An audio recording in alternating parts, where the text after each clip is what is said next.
اخاف احكي يقتلوني، اخاف امشي يقتلوني، اخاف قمت اخلي راسي على المخده ببيتي ويطبون علي يقتلوني.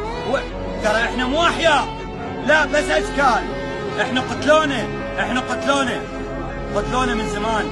قلت لك انا عندي 5 شهادات واشتغل حمال، من اللي يرضى؟ اكبر برلماني بالعراق خليه يقول عندي شهادتين من شهادات. هي الشاعر هيثم الصبيحاوي. زين، اني عندي عالي هندسه عسكريه من تونس، وخريج حقوق من جامعه الملكه عاليه من الزرقاء، ومن العشرة الاوائل على دور 67 كوماندوس بليبيا، والاول على دورتي بالعراق بعلم الباراسايكولوجيا، والاول على دورتي بالعراق ايضا بالعلم الارتقائي على والسمو الروحي. اشتغل حمال؟